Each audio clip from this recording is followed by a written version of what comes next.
Sur les rives du Rio Negro, Manaus, une étonnante capitale au cœur de la forêt amazonienne. Ici, les pavés et les bâtisses racontent une histoire, celle de l'épopée du caoutchouc à partir de 1880. Une période faste encore visible, à condition de lever les yeux.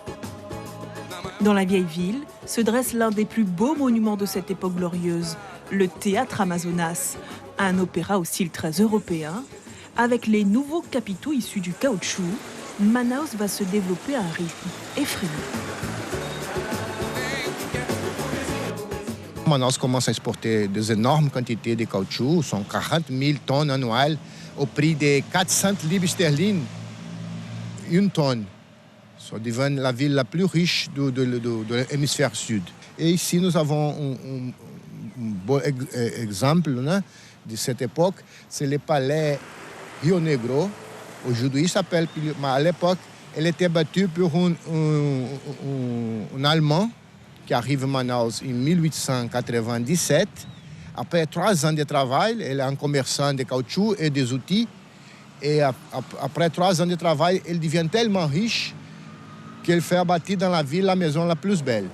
Un essor économique favorisé par la présence d'un port maritime qui donne sur le Rio Negro, l'un des principaux affluents de l'Amazonie.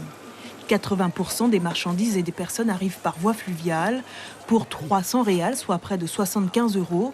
Certains de ces taxis fluviaux peuvent vous amener jusqu'au Pérou. Et pour embarquer, demandez Helena. La fréquentation est quotidienne et l'affluence augmente avec les périodes de festivités, mais également avec le festival de Parintich et les fêtes de fin d'année.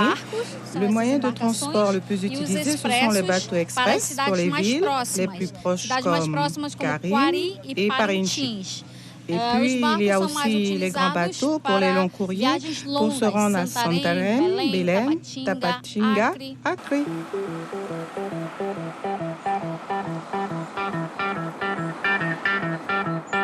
O bruxo de Juazeiro numa caverna do louro francês. Quem terá tido essa fazenda de ai.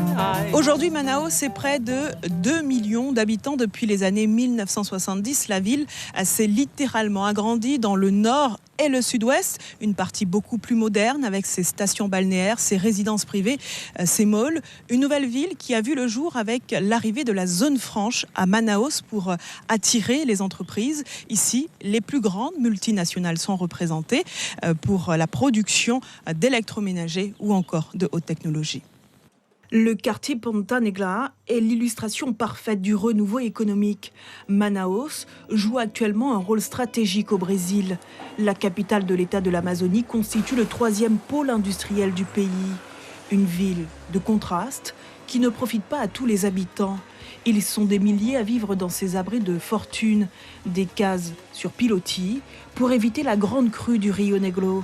Entre novembre et juin, le fleuve peut monter jusqu'à 15 mètres, favorisant l'arrivée des caïmans noirs au pied de certaines habitations. Suivez l'info sur Guyana Première, télé, radio et Internet.